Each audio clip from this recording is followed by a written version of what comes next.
Okay, cool. So let's get started. It's 10 after. And today we're having Sebastian give us a talk. He's a graduate student in the EECS department, co-advised by Yoon Song and Nir Yosef. And as we were joking about, but we're actually really serious, Sebastian is quite a GitHub maestro.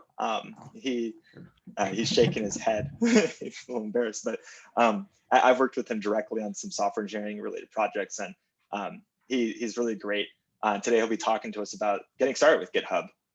So hopefully you'll all will be able to learn a little bit about how to start a repo on GitHub and how to contribute to yours or other people's repositories. And so without further ado, I'll let Sebastian take it away. Go ahead, Sebastian. So thanks, Matt, for this overly warm introduction. I'm not an expert in Git and GitHub, but hopefully I know enough to get all of you started. So the way we're going to start this presentation is actually with some small polls, because I want to get a feel for the audience, and we also have some fun. So here in the chat, I posted this link you can go to, where I'm going to show these polls, and you can answer them, and we can get a feel for the audience in terms of how much they already know about Git and GitHub. So I'm going to share my screen. I'm going to share my whole screen because we're going to be doing a live demo and stuff. So hopefully you can see my slides here, which I'm going to start presenting. So can everyone see my presentation? Yes? Awesome. Yes. Okay, great. All right. So the first thing I want to do, as I told you, is I want to get a feel for how much the audience knows about Git and GitHub. So, oh, great. I can see that people, all right. So yeah, if you go into the link that I posted in the chat, you should be able to answer. Oh, great. Okay, this is good news. Okay, great. So it seems that most people do not know the difference between Git and GitHub, which is great. Actually, this tutorial is called Getting Started with GitHub, but it should be better described as Getting Started with Git and GitHub. So awesome. Okay, we already know this. Okay, this is great. This is great. If you don't know the difference, this is great. This is kind of what the tutorial is going to also teach you about. So, oops, alrighty. So have you used Git and or GitHub before? Know that you do not need to know the difference between Git and or GitHub to have used one of these two, right? So, okay, so a lot of people have used it. Git and or GitHub. I wonder, yeah, how, maybe I should have also made this a little bit more granular and ask people if they have used just GitHub or Git, because it's really easy to just go on GitHub and navigate things. Anyway, okay, so most people have used some of these tools before. I just want to know what OS you use. I'm expecting, oh my God, we have a Linux user. Wow, okay. I have a couple Linux users. All right, but few Linux users, which I was expecting, which is actually, I don't know, I don't want to, okay. Yeah, all right. So few Linux users I actually expected 0. Like if most people who use Linux are like super agile with the command line, and probably already use Git and GitHub and so on. And I don't know if, yeah, I don't know if that might include Adam or Matt. I don't know if they're voting here. Hopefully, like we don't have like super expert people voting here. But this is because like the simplest tool I figured to get started with Git and GitHub is called Github Desktop, which, as far as I know, still does not have a Linux version. But if you're on Linux, I'm sure you'll be able to just figure it out anyway. So don't worry about it. There's other great tools you can use. And Adam, I think, knows a lot of them. Like there's Gatecracken or something, and there's I don't know. There's many tools you can use to work with GitHub. The easiest one, Github Desktop, I thought that would suit the majority best, so that's what we're going to be using. I think we have one more tutorial. Oh, okay. Do you know how to use Git from the command line? Okay.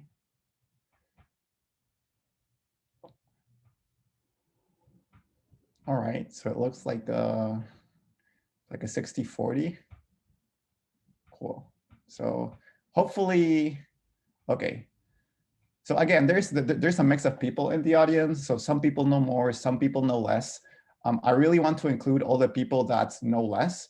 So for the people that know more, I apologize if you find some of the things I'm going to be talking about trivial and boring, but I really do want everyone to be able to get started with Git and GitHub. So we won't actually be using the command line today. And hopefully you'll still learn something new, especially if you have to introduce other people to Git and GitHub. All right, so those were the polls. So we got a feeling for the audience. As I told you, we're going to be using GitHub Desktop, which will avoid any command line pain at all in this tutorial.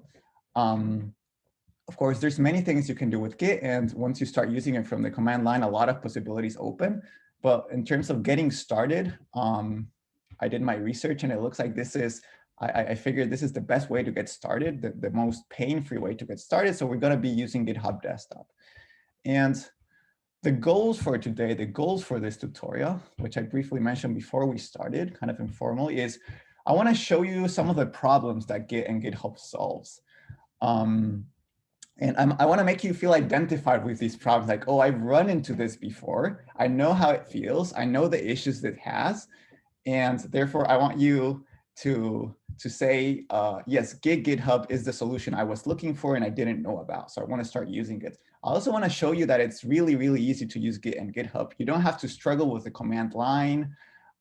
You probably heard people that use Git and GitHub tell you that it's so easy for things to go wrong, and then you just delete everything and start over again. So I want to show you that the Git GitHub is really easy to use, and therefore to make you feel even more motivated to start using Git and GitHub today.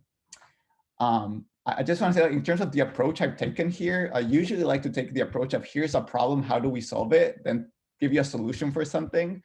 And then like you have to wonder, okay, what exactly does this solve? Like you're telling me how this works, but what is it trying to solve? So I'm going to try to approach it more from here's a problem that you probably had in the past. This is one problem that GitHub solves, and here's how it solves it. So what is Git? Okay, let's get down to what is Git.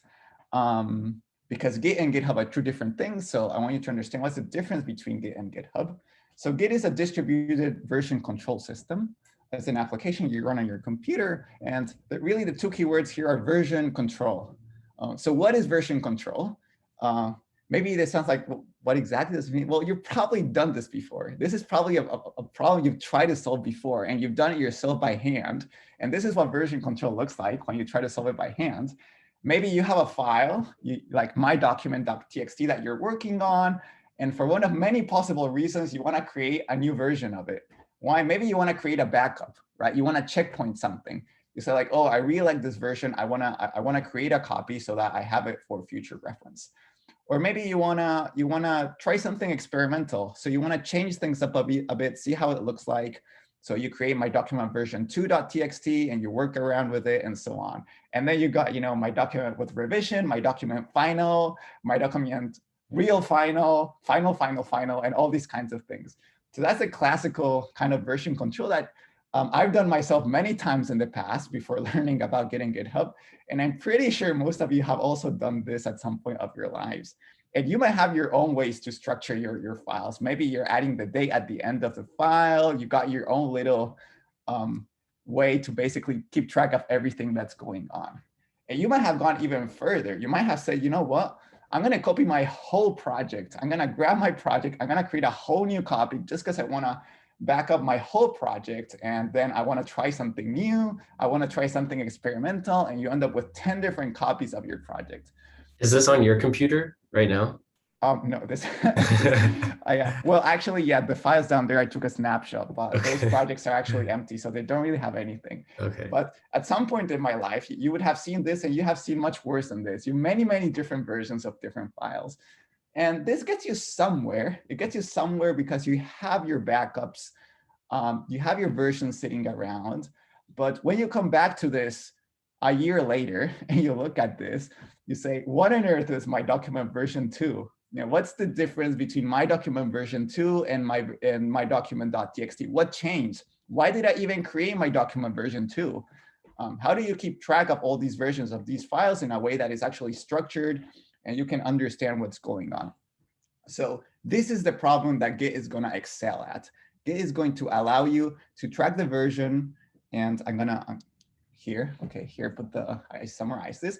So Git will allow you to keep track of the whole history of every single file in a folder. You won't have to create copies of your files. You're just gonna have one project, one copy of each of the files in the project, and Git is just going to keep track of every single version of that file.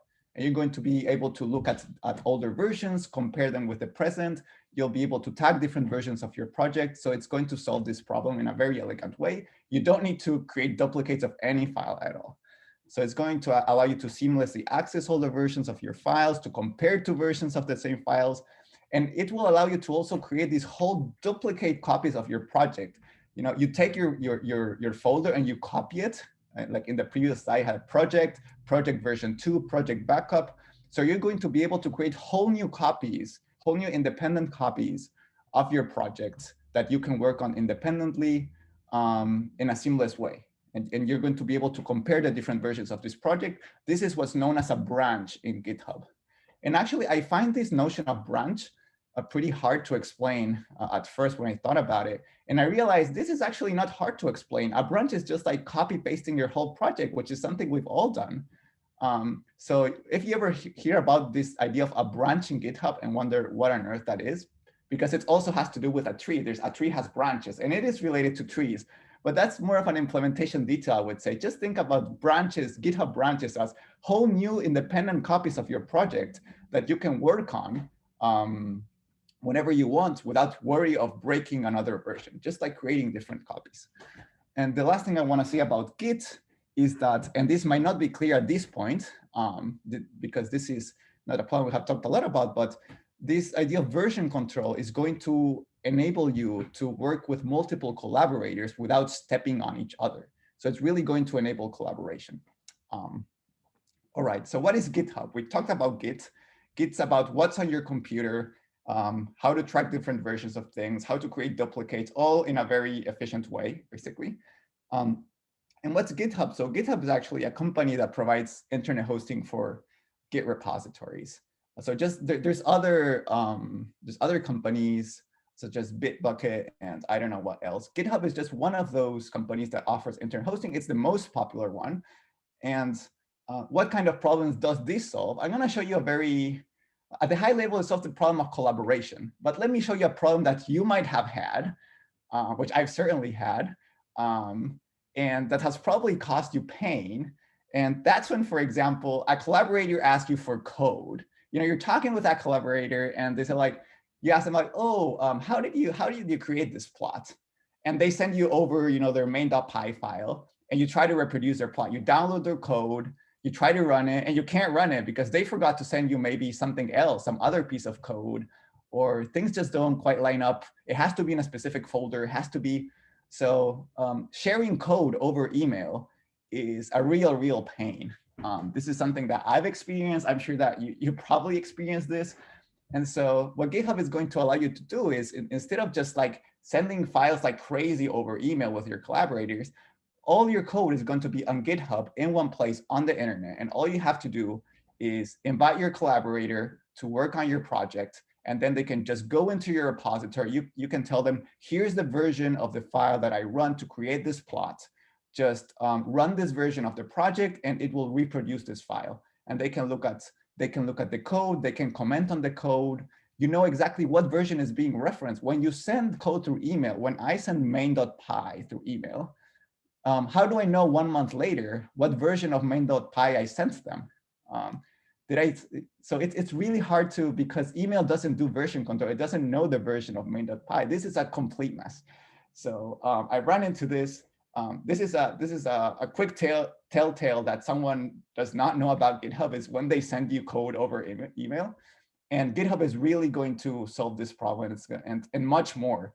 I just chose this specific example of sending code over email, but there's many more problems that is going to solve. Like, how do you coordinate with people when you're trying to modify the same file? Maybe you and your collaborator are working on main.py at the same time and adding different functions or different things. So what do you do? Every time you add a function, you send it over to your collaborator and they have to add it to their version. So GitHub is going to allow you to solve the problem of collaboration.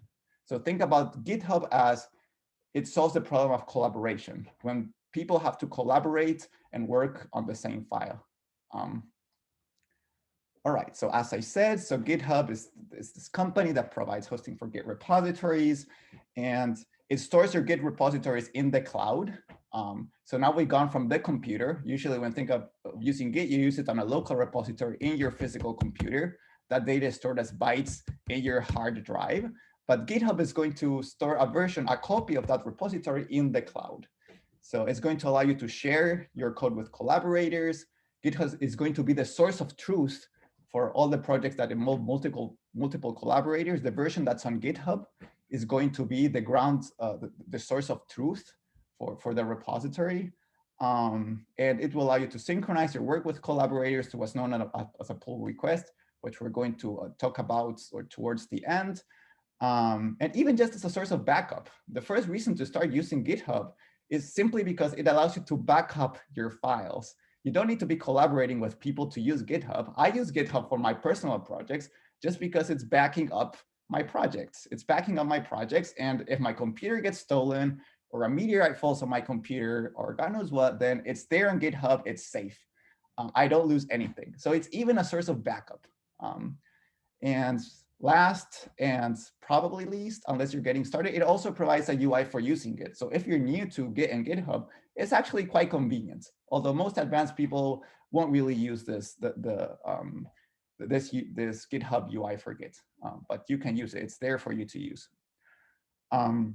So preliminaries for this tutorial, if you want to follow it later and to try to do the things that I'm going to be doing, I don't expect people to follow me live. Actually, you won't be able to because I'm going to be using code in my computer and so on. But if you want to do this later and try it with your own directories and get started, things you'll need to do, you need to create a user on GitHub if you don't already. You just have to go to github.com and you just have to click there and sign up, and you'll be able to sign up. You can sign up with your Berkeley email, which is convenient because if you're a student or you're in education or whatever, you can get free private repositories. But more on that later. It's more of a detail. You also have to install Git, and you just Google install Git, and it's going to tell you how to install it depending on what your OS is. There's a different way to install it, but you need to install Git. And finally, this is what I'm going to be using for this tutorial. Again, I thought this is the easiest tool to get people started. For those of you Linux users, there's not a GitHub Desktop version for Linux. I'm sorry about that, but there's a bunch of other cool tools. And since you're already using Linux, you're probably going to find this a lot easier because you know how to use the command line, you probably know more Git and GitHub than most of the other people. But for those that are getting started, I think this is the best tool out there, GitHub Desktop. So you can download it for Mac OS or for Windows. You just need to click. It's probably going to bring up your main OS when you open it. You just have to click the large blue or purple button. All right, so having gone over the kind of the theory or trying to motivate what's trying to solve, let's actually use it. Let's get started. So I'm gonna kind of minimize the presentation. Hopefully you can see my whole screen, right? So here I got this folder, which is I have this directory, this file that's called my webpage. Can you see this? It has these 4 different files. Yes. Maybe I want to zoom in. I wonder. Oh, there we go. Okay, I guess this is better. So it's just a project. You might have your own project. You want to start using Git to perform version control. This is just some project I have here. Just assume I've never used Git before and I want to start using it. So here's a project I want to start using Git to perform version control. So what you're going to do is you're going to go to GitHub Desktop, which is this application. And you're going to tell GitHub Desktop file, I want to add a local repository. You need to browse it. Oops, the control bar is annoying me here. How can I move this away? Oh, okay, there, I moved it away. So I'm going to go to, I'm going to look for this project, which is my webpage, and I'm just going to open it. And it's going to tell me this directory does not appear to be a Git repository. Of course it's not. I want to make it into a Git repository to start tracking history. So I'm going to create a repository here. And then I don't have to do anything, just create repository. And boom. So what this is going to do is Git is going to start tracking the history of this repository. And it's going to create the first version of this repository, which is whatever you have here. So all these files I have here, these folders, whatever, they are all going to get checkpointed by Git into what's known as a commit. So when you're working on a file, usually what do? You save your file. And saving your file, you do Control-S, that's going to save the file on your computer. But the notion of saving a file in Git is slightly different. It's not like every time you save a file when you're working on it, Git is going to create a new version. You have to tell Git, hey, Git, I want you to create a new version of my project with all the new changes that have happened.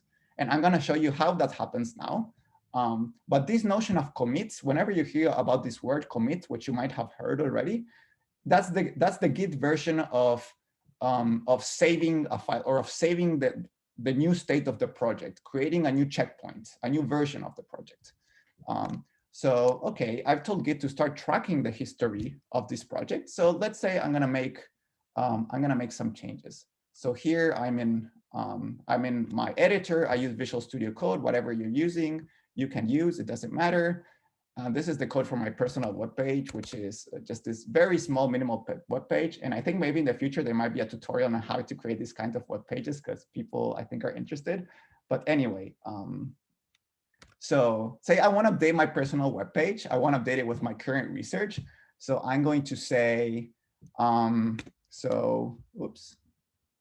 so I am currently working on single cell phylogenetics.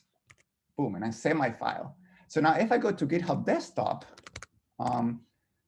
so there's this tab on the left, which is changes, and Git is going to tell you what you have changed since the last version of your file. So just by going to changes, Git realized that, oh, in this file readme.md, you changed this line, you replaced it by this new line. So Git tracks the state of files line by line. So every time you change a line, Git is going to tell you this line changed. This got deleted and this got added. So in this case, the paragraph I had for my description in my web page got deleted, and this new line, which is basically the same as before, but with something appended to the end, got added. And so Git is now tracking every version of every file. And this might already solve a problem you might have had in the past, which is you're working on some of your files and you don't remember what have I changed since the last time I saved this file. And sometimes you're just undoing changes. You're doing Control-Z to figure out, oh, did I change this? Did I not? Maybe you broke your file. You don't exactly know what's going on. If you're using Git, that's trivial. Like you can just go on GitHub Desktop and it will tell you exactly everything that changed since the last time that you created a checkpoint for your project, which is already extremely useful. Sebastian, I just want to add, if you're working with text files, it helps if every sentence is on a new line for Git, right? That's a great. Because if you had like a gigantic paragraph, and there wasn't a new line, That's same thing with LaTeX. What's that? Same thing with LaTeX. Yeah, exactly. This is a great point. So let's see what happens when instead of having this large paragraph, since Git tracks everything on a line, let's just add it on a new line, and hopefully the markdown will still render the same.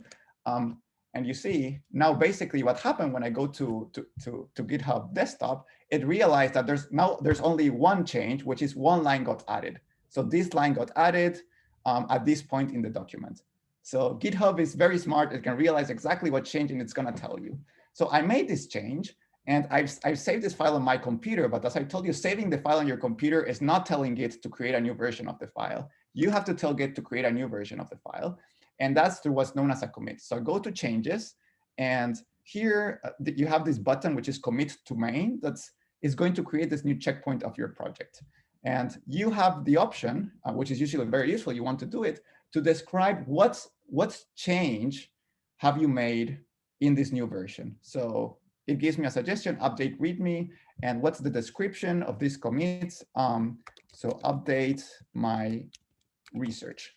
And now I'm going to commit to main. And if you now go to history, voila, you have the new version of your project, the new commit right here, update readme.md. And if you click on this, it's going to show you all the changes since the last version. So it's just showing me I added this line. And so now that you've seen this, you can just do this basically forever. Maybe now I want to add a new file. I want to add like todos.txt, which is just some file that has some to-dos.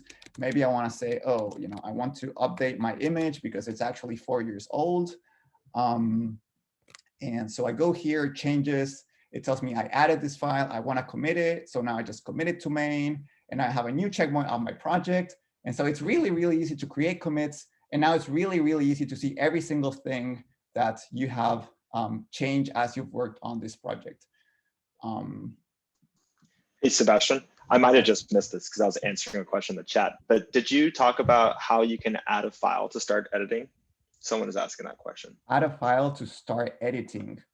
But they're asking if you can add a new file. So that's what I did just now in this example. I just added a file in this folder, and Git keeps track of everything that's in your folder. So when I created a new file, this todos.txt, I just created it. In fact, let's go forward and create a new file. I'm just going to call it hi.txt. And it's going to appear here. And Git is going to tell you, oh, there's one changed file, hi.txt, which is a new file. And so you can just commit it. It's going to just add the file and start keeping track of it. So yes, you can add new files to the project. And when you create a commit, it's going to get added to the project. And the history of that file will also be tracked. So now if I go to hi.txt and I add something, then in GitHub Desktop, the changes will appear there and I can commit them. So you see now I have every single change I do to my project, it's getting tracked of, and I can put a message that tells me what have I done. Usually you don't want to create commits that are this small. This is just for illustration purposes. Usually you make several changes that bring the state of your project to a new state that makes sense as a whole, and then you commit something. Maybe what you did is I added a new experiment in my pipeline. So several files got added or some got modified and so on. So that's how you would usually create a commit. And you can actually, well, we haven't talked about GitHub yet, but for example, in GitHub, you can lots of open source, really important projects such as scikit-learn are hosted on GitHub. So you can actually go there and see like the commits. So like sklearn has 26,000 commits. And you can actually go in there and see what all these commits are. And you can browse them. You can click in there and you can see everything that changed. So this commit changed this file. It replaced this line by this. So anyway, so now you can basically create commits and keep track of like every version of your file. One thing I want to comment is that Git is not meant for doing version control on really large files, like a book, So for example, here I have a book. It's like a large PDF file. So suppose that I put it in my project, right? It's like 5 megas. And if I go to changes, it's going to tell me, OK, you added this book. But I really don't want to commit this book. Maybe you have a very large data file, a file with data that's maybe a gig or several gigs or whatnot. You don't want to do version control on that file. That's not a file that's going to be changing, and you don't want to add it to the repository. It's just going to add up space. And especially when we talk about GitHub, like unless you're paying for it, you have a limited amount of space. You really don't want to be committing these huge files. Git and GitHub are meant most for text files like code, TXT files, for text-based files that you're going to be changing all the time and want to keep the version of. So what you can do in that case, so there's a few options. The easiest one is whenever you're working on a project, in this case, so I modified this file. If I want to create a commit, I don't want to keep track of this. I don't want to add it. I just want to add the change to hi.txt. The easiest thing you can do is you can uncheck this file. And that's basically telling it, now when I commit, ignore this file. So now it's just going to say like update hi.txt, and I'm going to commit it. But then this file is going to appear there forever and ever and ever. And you don't want these files to appear there forever and ever and ever. So how can you tell Git to completely ignore some files or folders in your project? Well, the way you do this, and this is very handy, and this is like going up a level. There's a notion in Git, which is this notion of the Git Ignore file. So we're going to create a file in my project that's called .gitignore. And gitignore is a file where you can tell Git what files and folders of your project to ignore, to completely forget about, to not track the history of. In this case, I want it, oops, what did I do here? Oh, I opened the book, whatever. So I want to tell it to ignore this file. So, oh, it's just opening. Okay, I'm just gonna write it here. So practical OO design to original.pdf. I think that's the name. Oh, it's orig.pdf. So voila. So I added this file to my .gitignore, and when I go to GitHub Desktop, it's no longer keeping track of it. When I go to changes, it's not there. Oh, but now we have .gitignore, and maybe I don't want to keep track of gitignore, so I just add gitignore to my gitignore, and now it's gone. Now it's gone. So I can selectively tell Git to keep track or to ignore files of my project, which is really, really handy. Maybe if you're going to get started with Git and GitHub, hopefully today, and you have some project and you want to start using Git on that project, the first thing you should probably do is you create a Git ignore and you add all the files and directories you want to ignore. So let's just create a directory here as an example. New folder, I don't know, like hi there.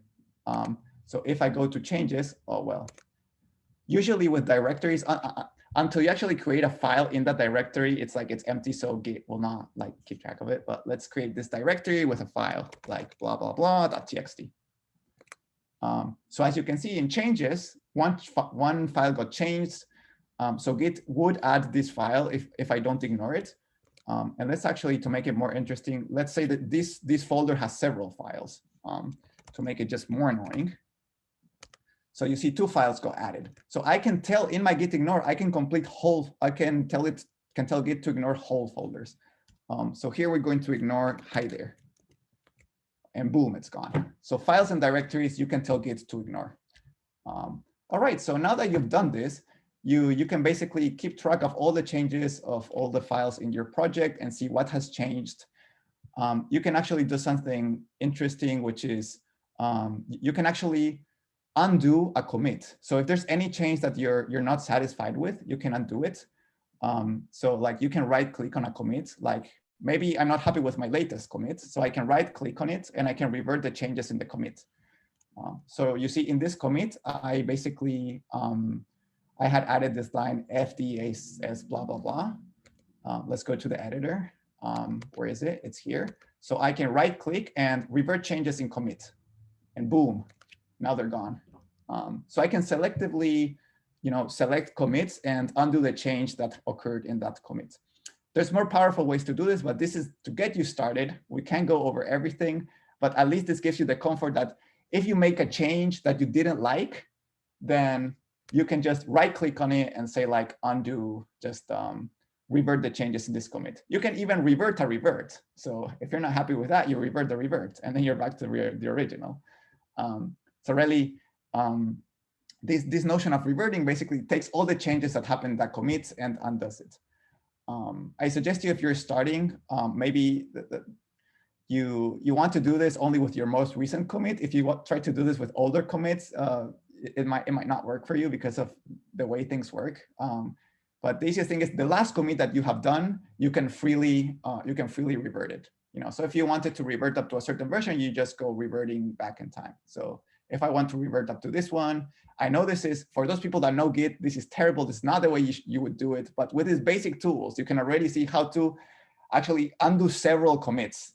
You just go one by one. So, okay, let's say I revert this one. Then I need to revert this one. Then I need to revert this one. And then I need to revert this one and whatnot. And then I basically gone to a previous version. So you can like add and remove things from your commit history. This is not the way you would do it if you're an expert, but it doesn't matter. I just want to feel that with these very simple tools, with this very simple concepts, you can actually have full control over the state of your project and how it's moving along and how to basically go backwards to older versions. All right, so now that you feel comfortable using Git to track the versions of your files, and hopefully this is already solving problems for you, like whenever you're working on a project, you know what things changed since your last commit, just because you go to changes and it tells you. You can create new commits with useful messages to keep track of the work you're doing. you can do something which is called to add a tag to a commit.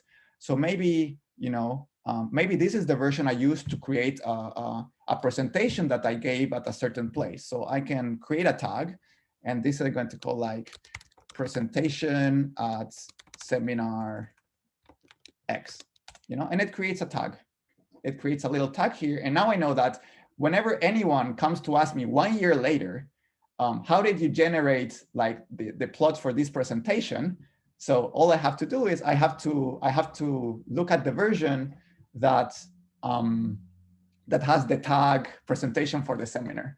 And it's not like, someone comes to you 1 year later and you tell them, oh no, this is, I used code that was 1 year old. I don't have that code anymore. It has changed so much ever since. I can't generate those plots again. Now with Git, you can give a different answer. You can tell them, oh yes, I know what code I used.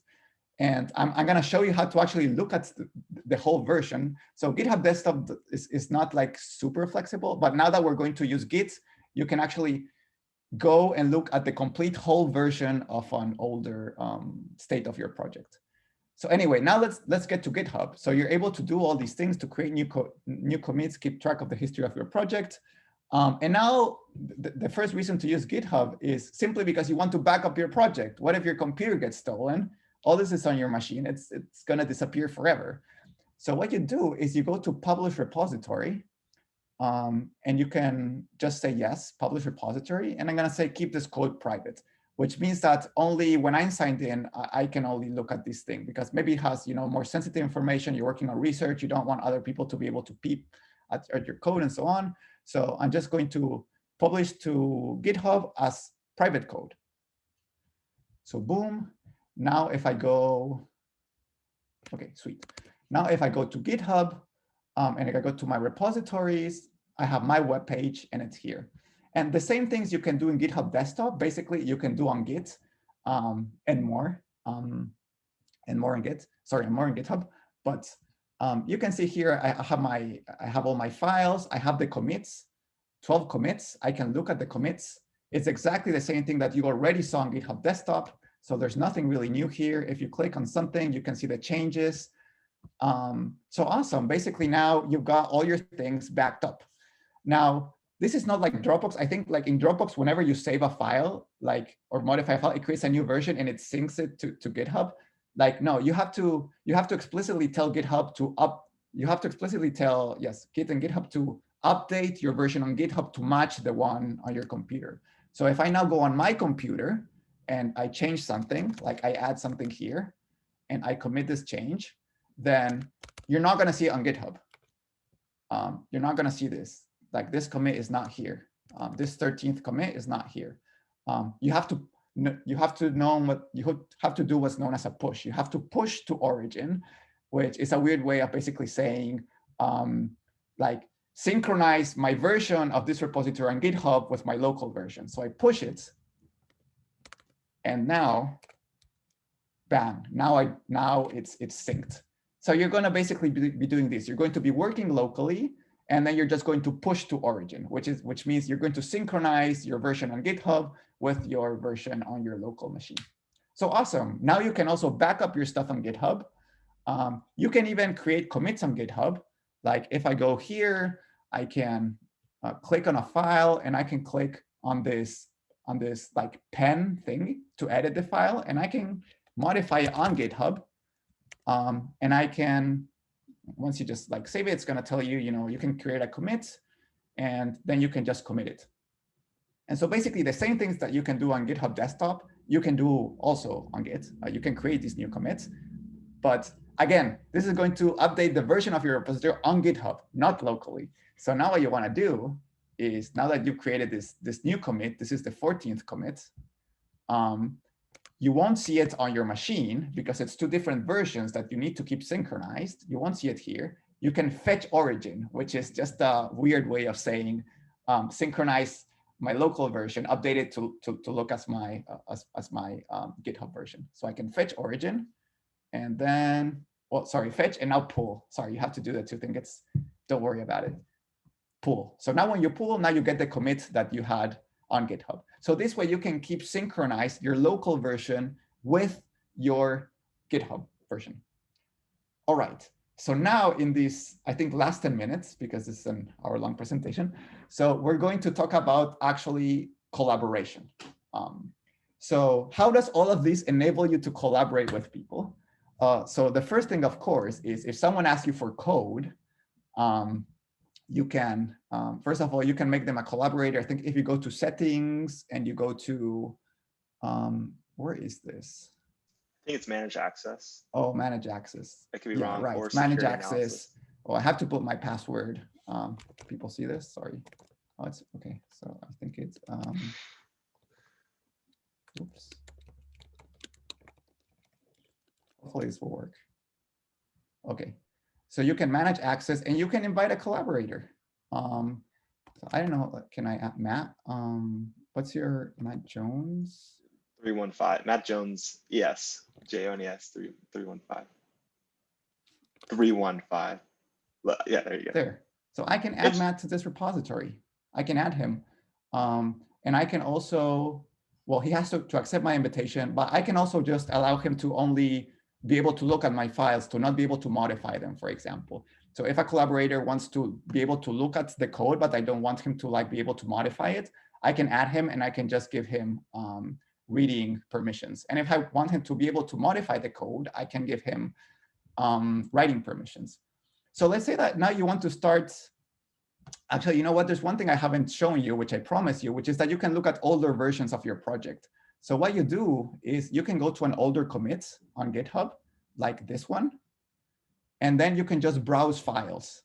And boom, this is the state of your project on this commit. So on GitHub, you can go to any commit and you can browse the files in that commit. The example use case is the one where you give a presentation at a seminar.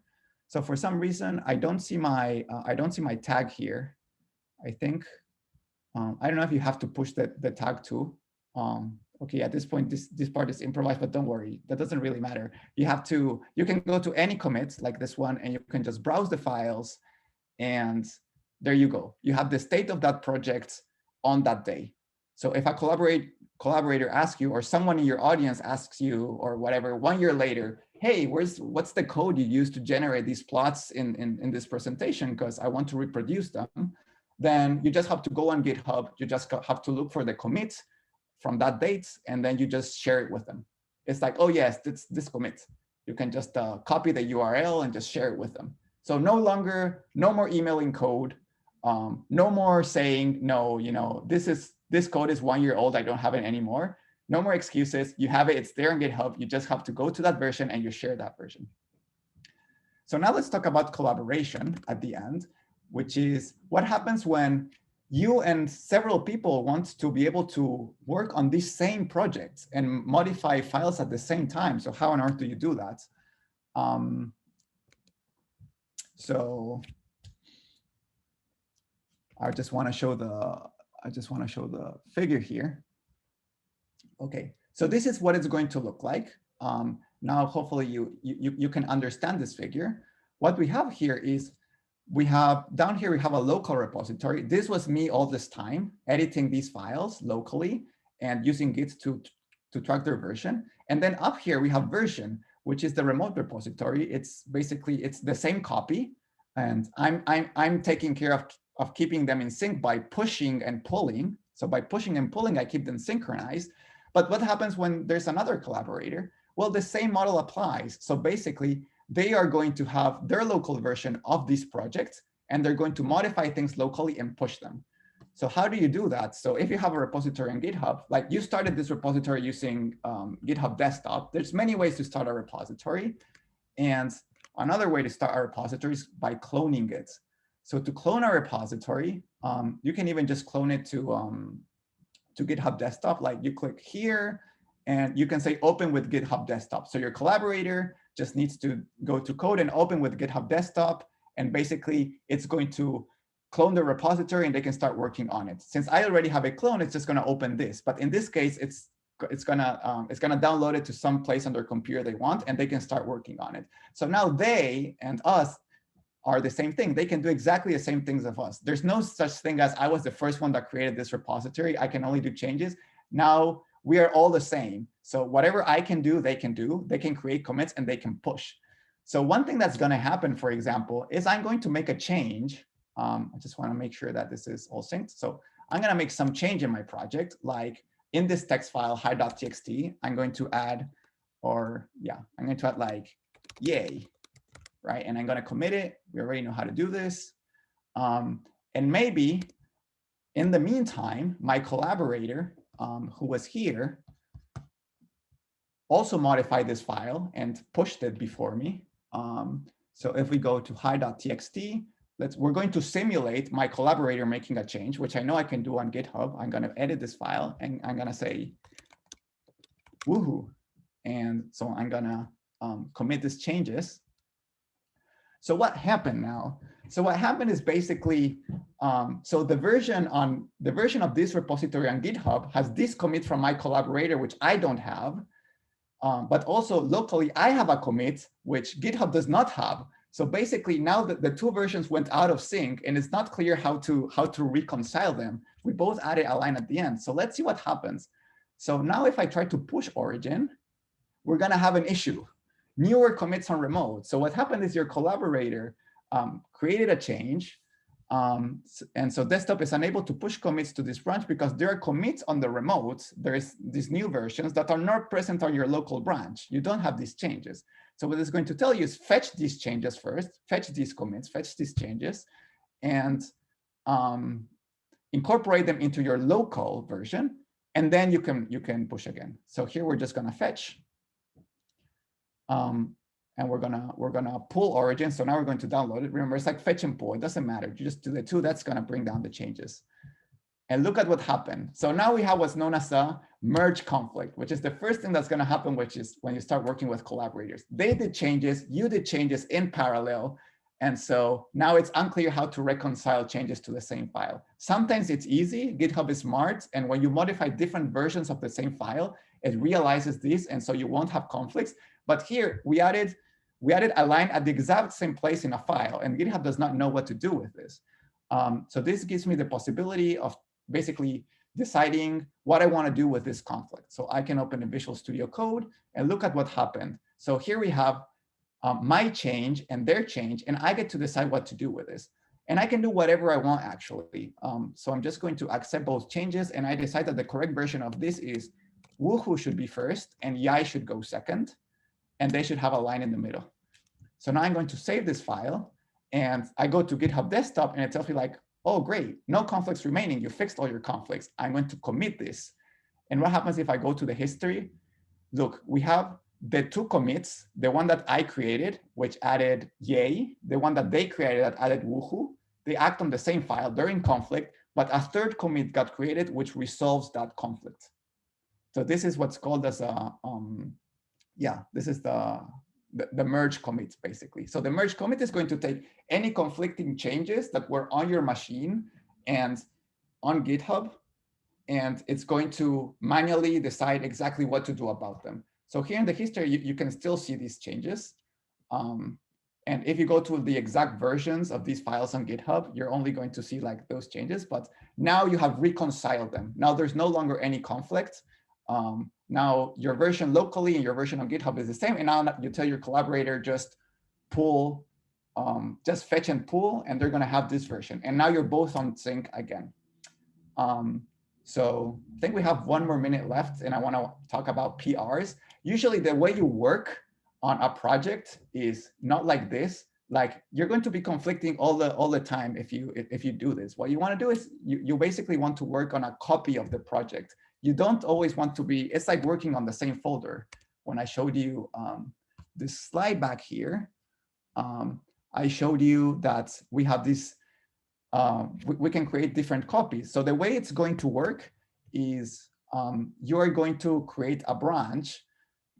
So if you want to do something new, what you're going to do, like, I don't know, I want to, I'm going to add some new line here, like, hi.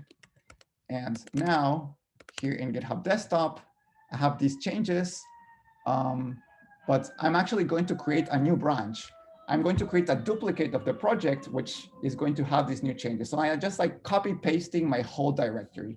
And I'm going to create a new branch called, I don't know, like new feature, you're doing something new, you're going to create the branch. I'm just going to bring my new changes here.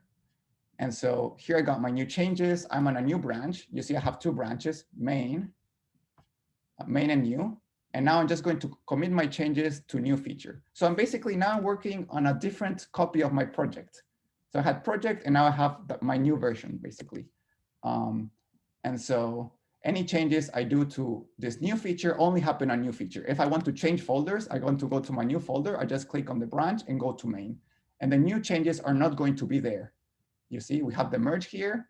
And if we go to my new copy, I have this new change. So basically, the way that you duplicate your directory in GitHub is you go to, in Git, is you go to here, current branch, you create a new branch, you give it whatever name you want. This is the 3rd version, create branch. That creates a whole new copy. And now you can work on this whole new copy all the same.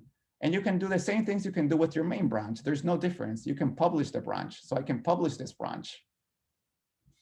So I can also publish this one that had the new feature. You publish the branch, it gets pushed to origin. It's going to be there in GitHub. And the last thing, I know we're going a little bit over. Matt, I don't know if we have to put a hard stop here. I just want to check. No, it's all being recorded. So if people want to leave because they have I conflicts, we'll just keep recording and post it. So you can come back and check it later. I see. Awesome. Awesome. Thanks. Yeah, sorry for going a little bit over. It's going to be recorded anyway. And hopefully, even if you have to leave, you've already learned pretty much a lot. But I just want to put this last point on collaboration. So usually when you collaborate, you're never going to be working on the main version of a project. Never, ever. You're always going to have the main version of your project is going to be basically, you don't touch it. It's the source of all truths. You don't modify it directly through commits. What you do is you copy it. You go to GitHub Desktop. You go to here to your branches. You create a new branch. Then you're going to go to that branch. And then you do all the changes you want. Then you publish them to GitHub.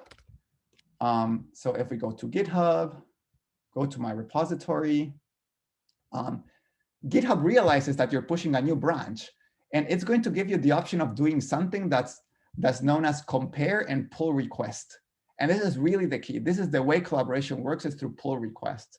So what happens when you do a compare and pull request? So remember, this branch, this new version of my project has 1 new commit, which just added this line, which is high. So I'm going to compare and pull request.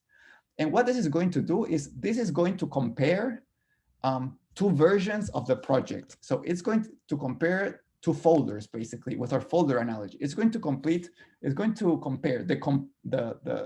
the complete project folder with a project backup. In this case, it's going to compare the main folder against the new feature folder. It's going to tell you all the changes that are in the new feature, but not in the main branch. And it's going to allow you to say, I want to apply all the changes in the new feature to the new project. So basically, I want to make the new feature.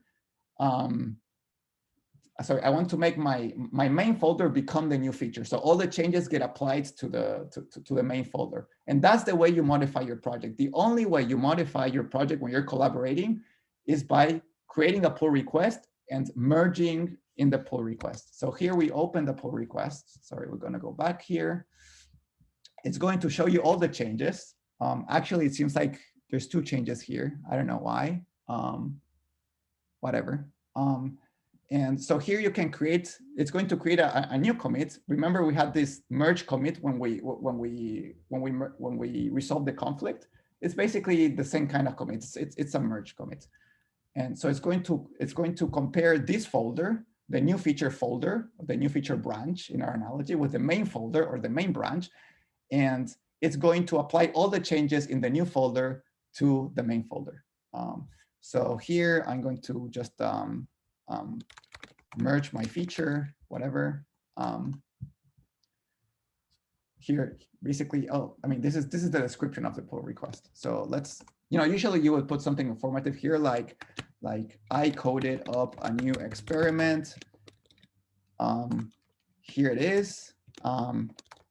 Let's merge it into the project. So now you're going to create a pull request. And this is not going to merge your change. This is going to allow you to discuss your code with collaborators. So you create a pull request. And now I would basically I would tell Matt, like, hey, Matt, I created this pull request. Here's my version of the project, which I want to incorporate into the main project. So I send him the pull request and we can discuss the pull request.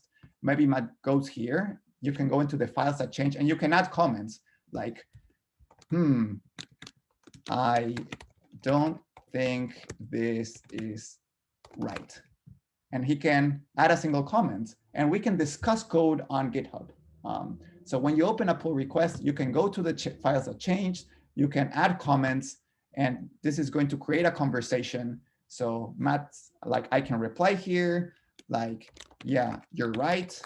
He's right. I don't think this line should be here. So I'm going to comment here, and I'm going to go and I'm going to fix this file locally. Matt didn't like this, so I'm going to remove this. Hi. I'm going to commit this on my new feature, which is the new folder. I'm going to commit it. I'm going to push it to origin. So I address Matt's comment. And if you refresh this, the PR automatically gets updated. Oh, Matt, you don't like this. Well, now it's changed. You see the new commit. In the new commit, it got removed. And if you go to the conversation, it keeps track of this. Now this disappeared, basically. And now maybe Matt is happy. So when Matt is happy, he tells me, oh, I'm happy with this. I like it. And I also like it. So we do what's known as merge the pull request. So merge pull request is going to take all the changes in this new folder, in this new branch, which is my feature, and apply them to the main branch. So I'm going to merge the pull request. I'm going to confirm the merge. And I can then just delete the branch. Like, I don't care about this folder anymore. It got merged into master. It's like, I can just go here, and once basically all the changes here are applied to the project, the two folders are the same. I don't want the other folder. It's already done its purpose. So I can just delete it. So in GitHub, what you do is you delete the branch. You delete the branch, and now it's basically gone from GitHub. And here, you should also be able to delete it here. But I'm going to go to the main branch. Oh, I actually had two changes here, which I think I hadn't pushed. So this is probably going to create a conflict now, and we're going to have to solve it, which I guess messed up a little bit. Let me see. Okay, we might as well just go through this. Let's pull origin. We might have a merge conflict. Okay, we actually did not have a merge conflict. So look at what happened. Why did we not have a merge conflict? Because I don't know, I Git figured it out. But here we are in main. We're in the main copy of our folder, and it got modified through this pull request. So as you can see, we have this new commit, merge pull request from the new feature, and that's how the main project got modified. So when you're working with collaborators, what do? You never modify your main branch, so your main folder directly. You create a copy of the folder, you create a new branch, you work on that, you push it to GitHub, you open a pull request, you do all the changes you need to do until you and your collaborators are happy. Then you merge it into master, and then you're going to see a commit like this. Merge pull requests into master. So if you look at some public repositories such as sklearn, hopefully if you look at the commits, there should be a bunch of merges, which for some reason I'm not seeing here. Why are they? Well, there's certainly a lot of pull requests. If you go to sklearn, there's 756 pull requests. So there's like 756 different versions of different new versions of sklearn that want to get incorporated into the project. And if you go here, you can look at the pull request. You can browse all the comments. Maybe we can actually look at the close pull request. So there's been 10,000 close pull requests. So pull requests that actually got either got merged or they got closed because the collaborators didn't like that. So this one got merged. Let's see what happens here. And looks good to me. So this guy comments, this other guy approves. So the two main collaborators of the project approve. Then it got merged. They deleted the branch. And that's how sklearn moved forward. So sklearn and these open source projects move forward through creating new branches. So creating whole new copies of your folder, working on them, pushing to GitHub, opening pull request, working on it until it looks good, like I worked through it with Matt. Then you merge it, and that's how it moves forward. So that way you stop yourself from stepping on each other, and the main version of your project is always functional. you might have a merge conflict and you already know how to solve that. If you try to merge the new, merge this pull request into master and there's a conflict, you already know how to solve that. We already looked at an example before. So you just keep iterating this way. So your project is always in a good state. You never step on your collaborators. You get to discuss the code with your collaborators. And okay, I think that's pretty much it. Sorry, I've rushed a little bit in this last section as we're running out of time.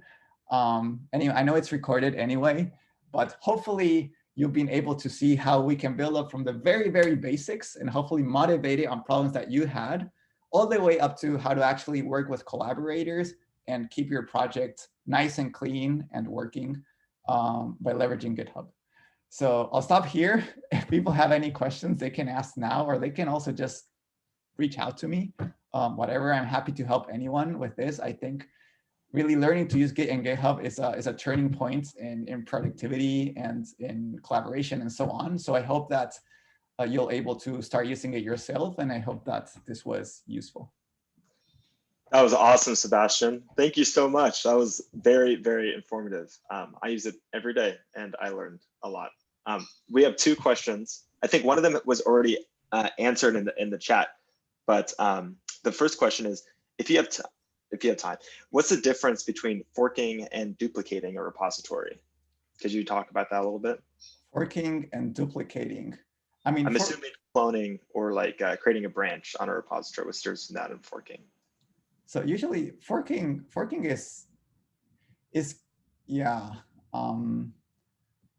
it's kind of like cloning it, but you're creating a totally new, different version that's tracked under like your user or something. Adam probably knows better than me. I've actually, like, you usually fork. Like if you want to collaborate on an open source project, usually what you do is you would fork it first, because you don't have permissions to actually write to that repository. Like I can push whatever I want to sklearn. I can clone the repository, but I won't have rights to push anything or even open a pull request. In that case, you would first fork it. Like, let's actually do that. Maybe this is we were in sklearn. Maybe that's this is a bit of a large repo if I want to clone it. But I think like if you go to requests or something, there's a request. Sorry. I think what it comes down to is just permissions, like you said, Sebastian. Yeah. Like you can only create a branch from a repository and push to a repository if you have permissions. Right. And since I don't have permissions, yeah, for this, I would fork it. Where do we fork? I want to fork it here. So I don't know if you clone something and then add the main repository as the upstream. I don't know if you can make a pull request if you do it that way. You might be able to. Yeah, I don't. But it's definitely more common, I think, if you have like this large open source project like sklearn, to fork a copy for yourself, make your own branch, like, you know, be Matt's updates on sklearn. I would edit things, and then I would make a pull request from my fork to theirs. Right. My fork won't show up on their repository like a branch would. Yeah, but this is important because I've done this many times. Maybe you want to tune a version of an open source project to do something specific for you. So here I fork this request library. And as I told you, I can open it in GitHub Desktop. I'm going to click here. It's going to tell me where do you want to, like, where do you want to save it? I want to save it here. So now I clone it.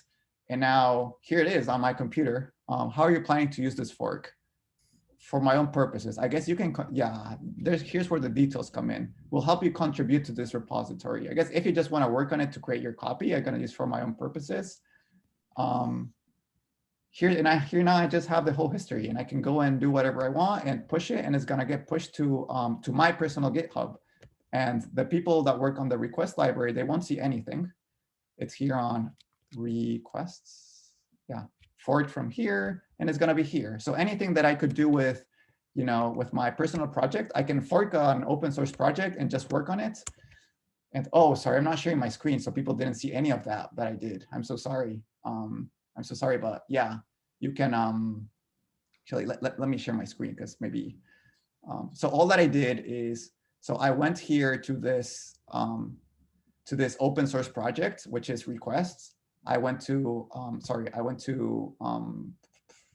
upper right, I think. Yeah, upper right. Fork. I went to fork. I forked it, and after I forked it, which I have it here, I went to code. I opened it with GitHub Desktop. And basically now it's here. I have it on GitHub Desktop, and I can work on it just as I did before. and I have my own version, basically. Yeah. Well, so the reason I asked was because I'm working on a fork right now, and I want to make it private because it's like but they're not letting me make it private because it's a fork. So they said you have to duplicate it. Yeah. But I wasn't sure what duplicate meant. Yeah. I thought that's like pretty much what a fork was, Yeah. but I guess maybe they want me to make like another local copy of that fork. I'm not really sure. Yeah, I've done that before. I've had that issue before. What you do is, basically you just need to, so in this case, you would just, first you clone the repository. Like you can even, like, forget about forking. Forking is not your solution for this problem. First you clone the repository, then you basically, so let's, I guess let's do this example. I'm gonna use my command line. So I'm gonna, I'm gonna go here, Git. I'm gonna clone the repository. Oh, I already have this here. Okay, whatever, I'm just gonna clone it on desktop. So I'm gonna clone the repository. I'm gonna cd into request. I'm just gonna remove all like the Git files that keep track of it. rm-rf.git. I don't know if .github, I also have to remove it. I guess I'll just remove .git. And I think now I should be able to just create my own version. I should be able to like git init, or as I showed you on GitHub Desktop, I should be able to just import it, like file, add local repository. Let's see if this works. Desktop, oh my God, I have so many things here. This is gonna be a shame. Here, request. Because I think that the thing that only makes a GitHub or like a directory, a GitHub repository is that secret file Git. So whether or not a directory has that. So if you create your own, you should be able to. Yeah, so I just cloned the repo. I just removed the .git file. I initialized a repository there from my computer, and now I can public, like you see, I have I'm gonna have an initial commit, right? That's gonna add everything. So you're not gonna have their history. You lose their history, right? Because you just created it from new. But now you can publish it and keep the code private. And now you got your private version and you can work on that. That's what I've done in the past to solve that problem. That's super helpful. Thank you. Yeah. Yeah, I think a fork allows certain permissions to easily contribute back to the upstream project. Where you can just clone or whatever for private use. Yeah. Cool. A lot of this is you kind of learn on the fly, I guess, what works and what doesn't work too. But we have one other question that might be worthwhile to get answered here. It's a question about like an application of using Git. So this person's asking, they have a ton of ND simulation data that they store in separate folders, and they're curious how they should use GitHub. Do I need to create separate folders called analysis scripts, or what can we suggest for them like managing their code to analyze this massive data with GitHub? Sorry, I just want to make sure. So is this a repository that contains like mostly data from simulations, or like code that's like creates the simulations? Like if it's large data files, usually you don't want to keep track of them in GitHub because they're like, they're really heavy. They use up a lot of space. You only usually want to have your code files, and hopefully, you can generate those files by just running some script. So in terms of keeping track of the source code files, like yes, you just use Git like we've used it here. Then I would just create a repo in that project. In the Git ignore, I would ignore all the data folders that contain all these very heavy files with simulations, and then I would just keep track of my source code, and that's what I would be pushing and pulling. And if a collaborator needs your data because either they can't generate it with the code you have already, or for whatever reason, I just share it on Dropbox or Google Drive or whatever. There you can share the data files with them. So yeah, use Git to keep track of your code, and data share it in another way. Hopefully that answers the question. If not, I can clarify. Yeah, it's answered the question, but I have another. It's like for a same script that I'm running, because even though I run it for a same or similar data set, I have several collaborators. They have different requirements on their plot or something. So I may have 3 or 5 versions that very similar, but have different function scripts. So how can I arrange those?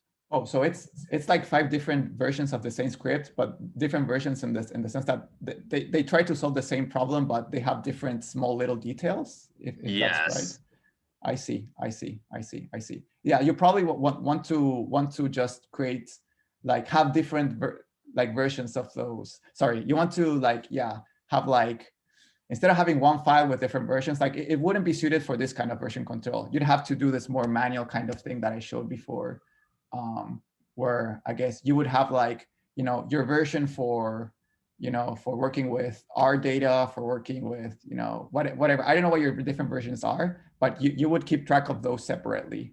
You would have to duplicate them. And if they have a lot of code in common, then you probably want to start factorizing out that code. And then it's an issue of like software design principles of how you want to make sure that your code doesn't get duplicated. Because if those files have very, very few differences between them, every time you update one of them, you have to update the other one. And that's very annoying.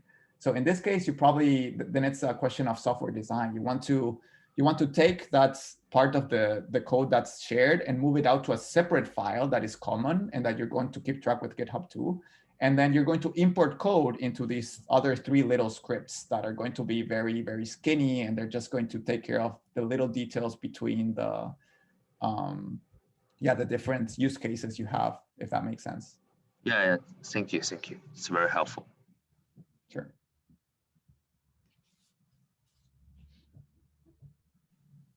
All right. Well, thanks again, Sebastian, for a great talk. We'll be posting this to our website, so you can watch this again if you want to. Yeah, and thanks for attending. There's a post